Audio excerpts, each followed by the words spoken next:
नमस्कार विद्यार्थी मित्रांनो, मी अमोल आगरकर इंजिनियर अमोल चॅनलमध्ये पुन्हा एकदा आपले मनापासून स्वागत करतो। आज अतिशय महत्त्वाचं रिक्रूटमेंट म्हणजे RRB रिक्रूटमेंट 2024ची जाहिरात आलेली आहे। 30 तारखेपासून म्हणजे 30 जुलै ते 29 ऑगस्टपर्यंत फॉर्म सबमिशन आहे। डिप्लोमा डिग्री इंजिनिअरिंग ग्रॅज्युएट्स त्यासाठी इथे फॉर्म भरू शकतात। जेईची पोस्ट आहे, जेई रिक्रूटमेंट आलेलं आहे, त्यामध्ये डिटेल्स आपण इथे जाणून घेण्याचा प्रयत्न करू। Recruitment of junior engineer, depot manager, depot material superintendent, chemical and metallurgical assistant, chemical supervisor and metallurgical supervisor यासाठी ही पोस्ट आलेल्या आहेत, या जागा निघालेल्या आहेत। ठीक आहे, यामध्ये बघा 29/8पर्यंत ही फायनल डेट आहे, म्हणजे 30/7ला ऑनलाईन ॲप्लिकेशन सुरू होतील। जी काही ऑफिशियल वेबसाईट आहे त्याची लिंक आपण खाली डिस्क्रिप्शन बॉक्समध्ये दिलेली आहे। आपला जे व्हिडिओ आता तुम्ही बघता आहे त्याच्या खाली डिस्क्रिप्शन बॉक्स आहे, तिथे तुम्हाला लिंक दिलेली आहे, त्यावरती साईट आणि आपलं टेलिग्राम चॅनल आहे इंजिनियर अमोल, त्यावरसुद्धा आपण लिंक देऊच। 30 तारखेला ती ओपन होईल।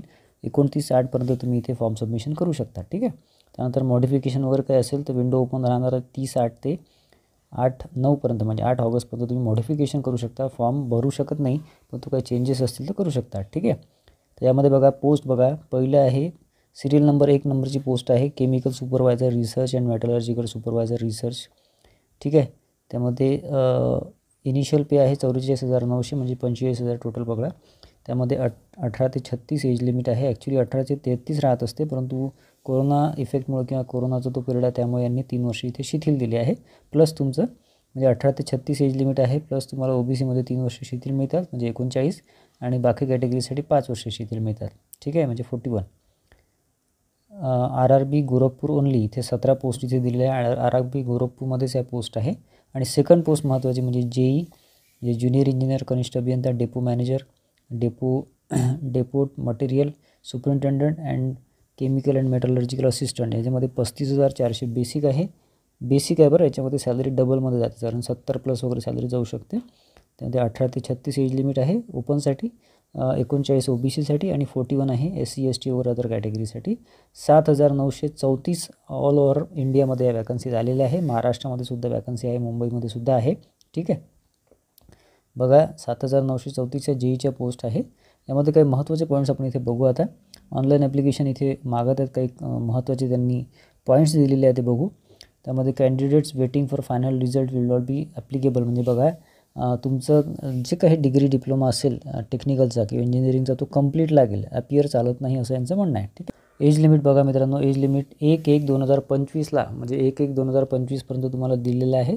1/1/2025पर्यंत तुमचं एज 18 ते 36च्या वर नको, म्हणजे 18 वर्ष कंप्लीट पाहिजे, 36 वर्षाच्या वर नको। ओपनसाठी 39 आहे OBCसाठी आणि 41 वगैरे आहे इतर कॅटेगरीसाठी। बाकी चार्ट वगैरे खाली दिला आपण बघू शकतो। पे स्केल बघा, मी ऑलरेडी तुम्हाला सांगितलेलं आहे।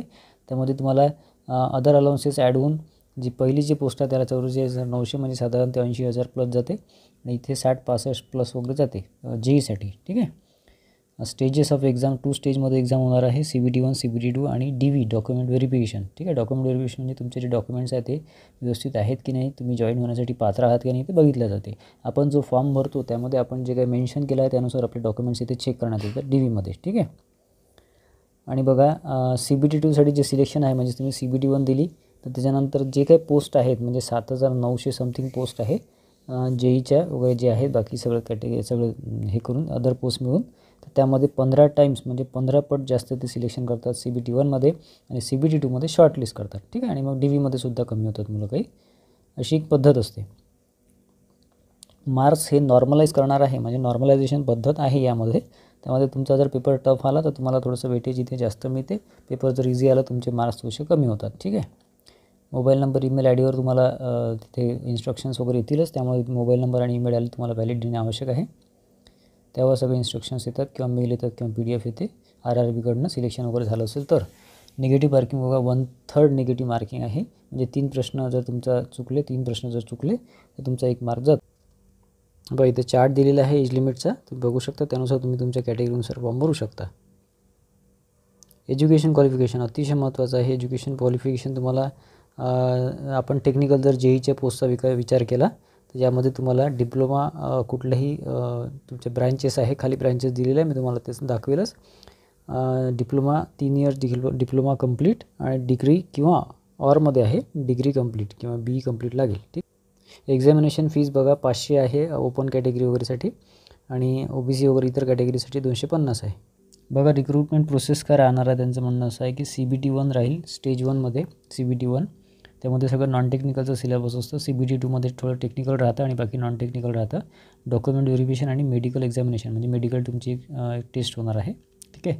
CBT 1 बघा 90 मिनिटाची ही टेस्ट राहणार आहे. नंबर ऑफ क्वेश्चन्स 100 आहे. ठीक आहे. यामध्ये सिलेबस बघा मॅथमॅटिक्स म्हणजे अंकगणितचा जो भाग आहे त्याच्यामध्ये डेसिमल्स नंबर सिस्टीम बोर्ड मास LCM HCF वगैरे रेशो अँड प्रपोर्शनल पर्सेंटेज वगैरे मेन्सुरेशन वगैरे टाईम अँड वर्क वगैरे हे तुम्ही बघू शकता. याचा स्क्रीनशॉट घ्या वाटलं तर.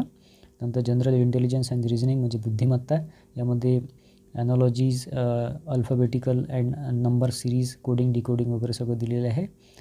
डेटा इंटरप्रिटेशन वगैरे सगळं दिलेलं आहे. डिसिजन मेकिंग वगैरे. जनरल अवेअरनेस म्हणजे general knowledge of current affairs in Indian geography. त्यानंतर culture and history of India including freedom struggle वगैरे म्हणजे हे सगळं तुम्हाला जनरल अवेअरनेसमध्ये येतं. जनरल सायन्समध्ये physics chemistry and related questions आहे. त्यामध्ये बघा एक्झाम पॅटर्न हा असा राहणार आहे. यामध्ये CBT 1 number of question number of marks दिलेले आहे. त्यामध्ये मॅथमॅटिक्स 30 प्रश्न 30 मार्क. इंटेलिजन्स अँड रिझनिंग म्हणजे बुद्धिमत्ता 25 प्रश्न 25 मार्क. जनरल अवेअरनेस 15 प्रश्न 15 मार्क. जनरल सायन्स 30 प्रश्न 30 मार्क. टोटल 100 प्रश्न 100 मार्क. हे CBT 1चं आहे. ठीक आहे. हे दिल्यानंतर तुमचं सिलेक्शन म्हणजे शक्यता जास्त असते कारण की 15 पट फॉर एक्झाम्पल वॅकन्सी जर 100 असेल तर 1500 ही इथे सिलेक्ट करतात CBT 1मध्ये. एक्झाम्पल म्हणून सांगितली तुम्हाला. बघा minimum percentage of marks eligibility criteria बघा यांनी काय म्हटलेलं आहे. ओपनसाठी 40% तुम्हाला लागेल 100पैकी 40 मार्क लागतील. EWसाठी 40 OBCसाठी SCसाठी आणि STसाठी 25 आहे 100पैकी आणि OBCसाठी 30 आहे SCसाठी 30 आहे. हे कमीत कमी तुम्हाला मार्क्स लागतील याशिवाय तुमचं सिलेक्शन होणार नाही. याच्यावरच तुम्हाला लागतील मार्क्स. ठीक आहे. CBT 2 बघा CBT 2चं ड्युरेशन 120 मिनिटाचं आहे. 150 क्वेश्चन्स राहतील. यामध्ये सिलेबस त्यांनी दिलेला आहे. General awareness physics and chemistry वेगळं. Basic of computer application basics of environment pollution वगैरे राहील आणि टेक्निकल ॲबिलिटी म्हणजे तुमचं जे काही ब्रांच आहे त्यानुसार याचे प्रश्न राहतील. ठीक आहे.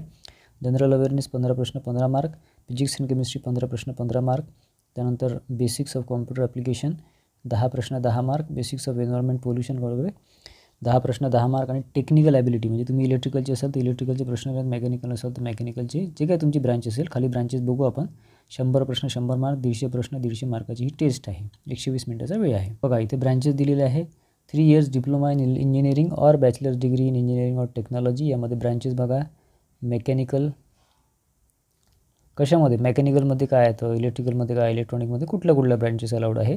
मेकॅनिकल अँड अलाइड इंजिनिअरिंगमध्ये बघा mechanical engineering production automobile manufacturing त्यानंतर मेकॅट्रॉनिक्स नंतर इंडस्ट्रियल इंजिनिअरिंग मशिनिंग वगैरे टूल्स अँड डाय मेकिंग वगैरे इंजिनिअरिंग. ठीक आहे. हे सगळं आलं.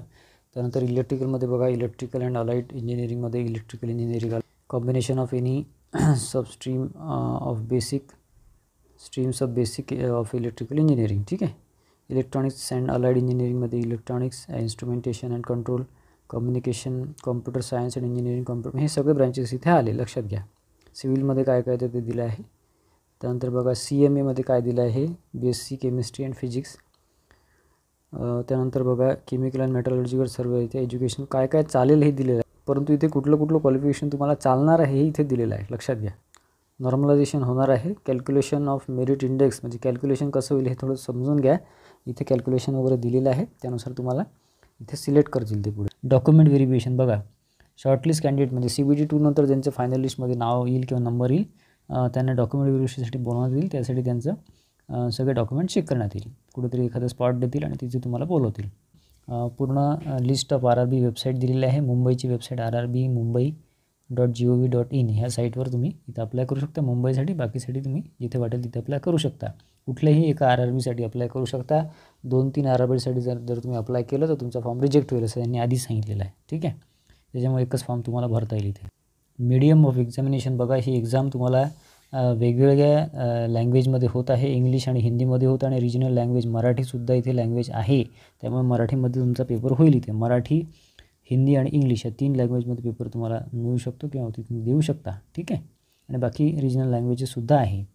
हे पहा ओरिजिनल डॉक्युमेंट तुम्हाला लागतील. DVच्या वेळेस हे तुमचं सिलेक्शन झालं CBT 2मध्ये त्यानंतर DV होतो. DVमध्ये जर तुमचं तुम्हाला जे डॉक्युमेंट लागतील बघा, मॅट्रिक्युलेशन किंवा हायस्कूलचे तुमचे डॉक्युमेंट्स लागतील, डेट ऑफ बर्थ वगैरे प्रूफ लागेल, TC वगैरे. त्यानंतर 10+2 10वी 12वी जे काही तुमचं झालेलं आहे ते लागेल, डिप्लोमा इंजिनिअरिंग वगैरे सायन्स ग्रॅज्युएट जे काही असेल ते लागेल, SC ST सर्टिफिकेट लागेल जर असेल तर, OBC लागेल, तुम्ही ज्यामध्ये कॅटेगरीमध्ये अप्लाय केलं असेल ते, नॉन क्रिमिनल लागेल जर OBCमध्ये असेल तर, इन्कम सर्टिफिकेट लागेल, मायनॉरिटी म्हणजे हे पूर्ण लिस्ट दिलेली आहे तुम्हाला लागेल, NOC लागेल जर तुम्ही गव्हर्नमेंट एम्प्लॉई असाल तर, self declaration for x serviceman वगैरे सगळे डॉक्युमेंट तिथे लागतील. हे वाचून घ्या, याची जी स्क्रीनशॉट आहे ते घेऊन घ्या वाटलं तर. बघा मित्रांनो, इथं वेगवेगळ्या प्रकारचे फॉर्म दिलेले आहे. तुम्ही या फॉर्ममध्ये तुम्हाला इथे याची प्रिंट काढायची आणि तो फॉर्म भरायचा आहे. ठीक आहे, सेल्फ डिक्लेरेशन वगैरे बाय OBC NCL वगैरे, नॉन क्रिमिनलसाठी वगैरे सगळं दिलेलं आहे. हे तुम्ही वाचू शकता. याची PDF आपण आपल्या टेलिग्राम चॅनलवर शेअर केलेली आहे, इंजिन अमोल टेलिग्राम चॅनलवर. खाली डिस्क्रिप्शन बॉक्समध्ये सगळ्या लिंक दिलेल्या आहे. ठीक आहे, तर अशा करतो मित्रांनो, बऱ्यापैकी एक चांगली संधी इथे डिप्लोमा डिग्रीसाठी मिळते आहे. 30/7 ही फॉर्म सबमिशन सुरू होणार आहे, 29/8 राहणार आहे. याची लिंक आपण आपल्या टेलिग्राम चॅनलवर देऊच आणि प्लस एक व्हिडिओसुद्धा घेऊ डिटेल फॉर्म सबमिशनचा. आणि या रिलेटेड तुमचे काही प्रश्न असेल तर कमेंट बॉक्समध्ये कमेंट करा. फॉर्म सबमिशनचा व्हिडिओसुद्धा आपण घेणारच आहे आणि प्लस याचं स्टडी कसं करायचं किंवा काय कुठले बुक्स वगैरे घ्यायचे याची सगळी माहिती आपण आपल्या पुढच्या व्हिडिओमध्ये देणार आहे. त्यासाठी चॅनलला सबस्क्राईब केलं नसेल तर चॅनलला सबस्क्राईब करून ठेवा आणि बेल आयकॉनसुद्धा क्लिक करा, जेणेकरून अपडेट्स तुम्हाला मिळत राहतील यापुढे येणारे RRBचे. ठीक आहे, जागा अतिशय जास्त आहे, चांगला अभ्यास करा. तुमच्याकडे बुक्स वगैरे असेलच, या रिलेटेड बुक्स रिलेटेड माहिती पाहिजे असेल तर आपण आणखी एक डिटेल व्हिडिओ फक्त बुक्स रिलेटेड घेऊ आणि एक फॉर्म सबमिशनचा घेऊ. आशा करतो बऱ्यापैकी माहिती तुम्हाला द्यायचा आजच्या व्हिडिओमध्ये आपण प्रयत्न केलेला आहे. आजचा व्हिडिओ आवडला असेल तर प्लीज व्हिडिओला लाईक करा आणि जास्तीत जास्त विद्यार्थ्यांमध्ये शेअर करा, जेणेकरून त्यांनासुद्धा ही महत्त्वाची माहिती मिळेल आणि ते सुद्धा प्रयत्न करतील. धन्यवाद मित्रांनो.